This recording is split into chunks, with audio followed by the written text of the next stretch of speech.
Oke, hari ini kita akan membahas tentang aplikasi perbelanjaan daring asal Cina bermerek dagang Temu yang telah menggegerkan jagat e-commerce Indonesia.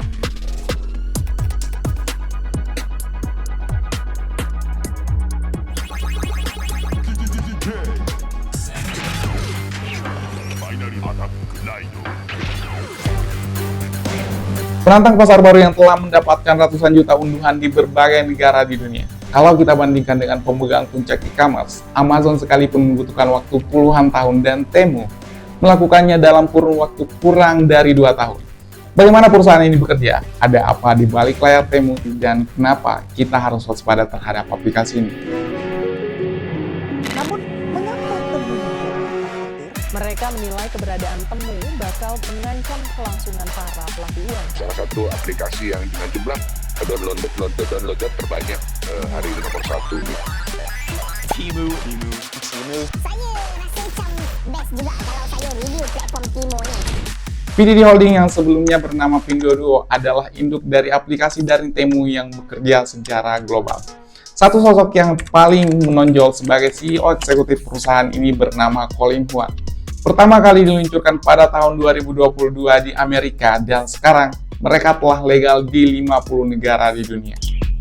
Temu yang awalnya berkantor pusat di Cina telah memindahkan kantor pusat mereka ke Irlandia dengan model bisnis D2C yang memungkinkan para pembeli untuk mendapatkan barang langsung dari pabriknya dan tanpa perantara. Tentu ini menarik untuk para konsumen karena harga yang ditawarkan jauh lebih murah daripada e-commerce lainnya.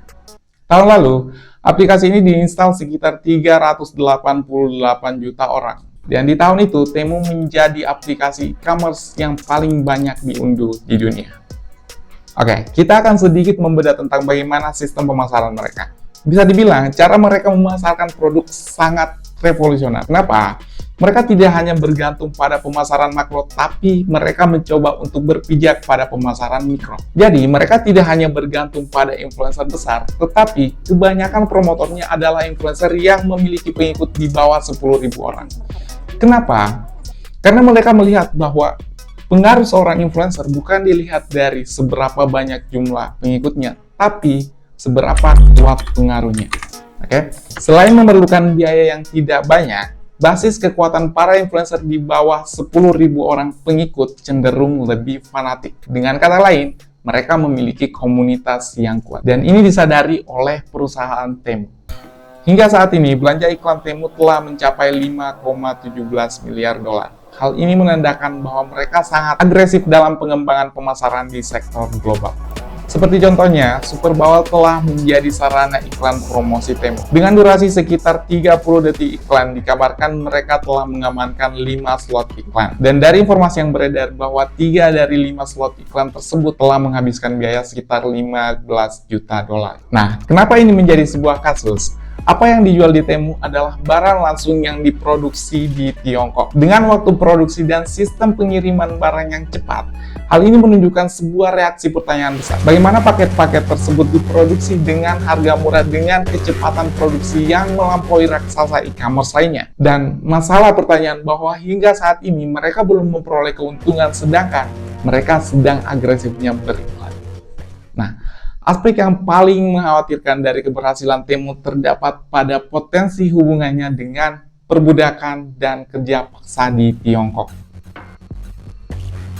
Ya, Inggris dan Amerika telah mengeluarkan tuduhan yang serius terkait adanya keterlibatan kerja paksa dalam produksi barang-barang yang dijual di Temu. Dari berbagai artikel yang saya baca bahwa pabrik-pabrik yang berhubungan langsung dengan Temu berlokasi di Provinsi Xinjiang, Tiongkok Barat.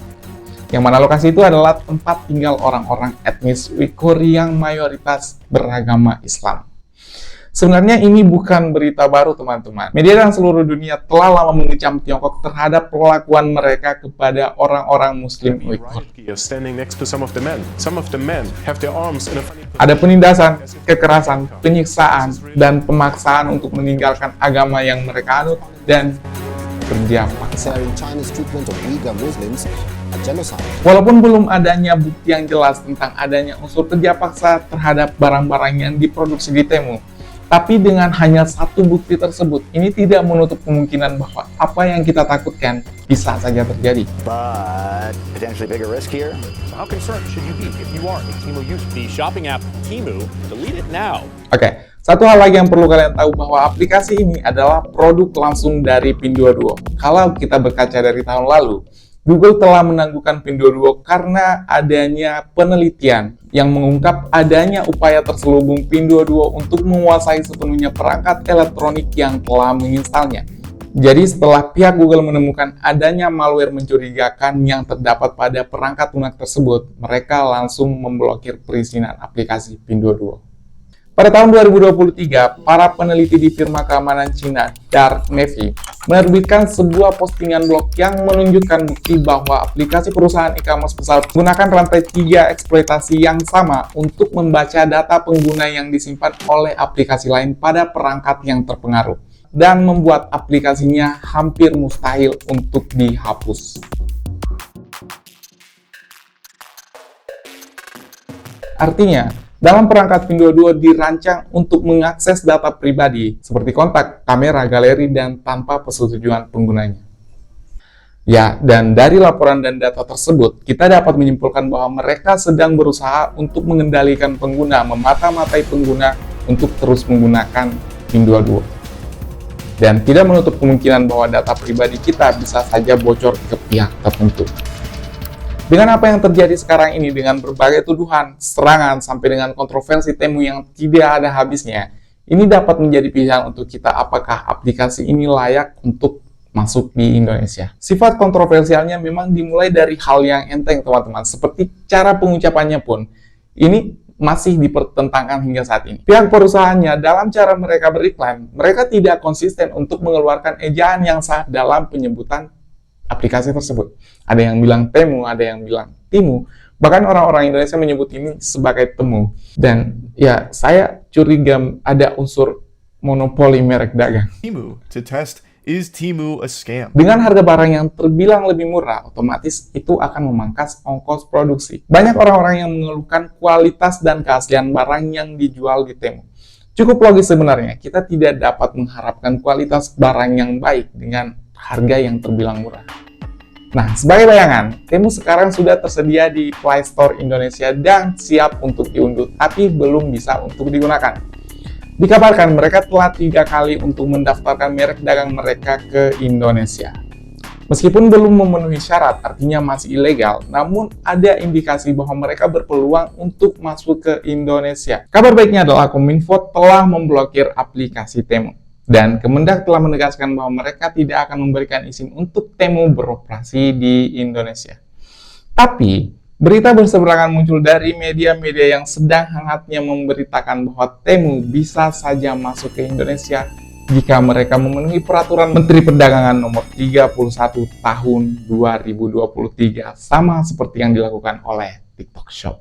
Masalah besarnya adalah tujuan dari undang-undang ini salah satunya adalah mendukung pemberdayaan usaha mikro, kecil, dan menengah atau UMKM, serta pelaku usaha perdagangan melalui sistem elektronik dalam negeri dan untuk meningkatkan perlindungan konsumen. Sedangkan Temu tidak memuat itu. Itu artinya tidak ada titik temu antara Temu dan undang-undang ini. Nah, otomatis ini akan sangat dipertanyakan kalau Temu bisa masuk ke Indonesia. Kalau kita bandingkan dengan TikTok, kita masih bisa melihat sebagian kecil produk berasal dari Indonesia dan didistribusikan oleh orang Indonesia. Sedangkan di Temu, intinya kita hanya bisa membeli barang yang berasal dari Tiongkok, diproduksi dari Tiongkok, dibuat oleh orang-orang atau tangan orang-orang Tiongkok, dan tanpa ada sedikit pun campur tangan dari UMKM. Kita sudah pernah dihadapkan dengan apa yang dilakukan oleh TikTok, dan dengan fenomena itu sudah cukup untuk menyusahkan UMKM. Ada beberapa komentar yang mengatakan, silakan masukkan Temu dengan catatan, naikkan pajak setinggi-tingginya. Ini korporasi, Pak. Mereka tahu cara berbisnis. Kalau itu terjadi, ya mereka akan dengan leluasa untuk menjual barang yang berasal dari Cina dan UMKM kita tidak berjalan. Pajak akan tetap masuk ke tangan pemerintah, tapi di mana transparansinya? Sedangkan UMKM adalah suatu bentuk investasi dalam negeri agar perekonomian tetap berjalan. bukan berjalannya hanya di tangan pemerintah. Apa yang dilakukan Temu sejak awal kemunculannya pada tahun 2022 saat Amerika dilanda resesi memang meraih popularitas luar biasa. Ada banyak diskon, potongan harga, gratis ongkir, sampai bonus tinggi jika pesanan tidak sampai tepat waktu. Hingga saat ini, mereka meraih kesuksesan hingga mendapatkan persentase 28% pengguna kembali menggunakan Temu. Namun kembali lagi, saya mengingatkan bahwa ini hanyalah salah satu bentuk promosi, dan kalian harus tahu bahwa perbudakan modern adalah bisnis senilai miliaran dolar. Oke, saya sedang dalam posisi untuk tidak melarang teman-teman untuk menggunakan aplikasi ini, hanya melarang pemerintah. Oke, setiap dari kita memiliki opini yang berbeda dan saya hanya menyampaikan apa yang ingin saya katakan. Saya tidak memperoleh keuntungan pribadi dari menyampaikan informasi seperti ini, dan ya, terima kasih.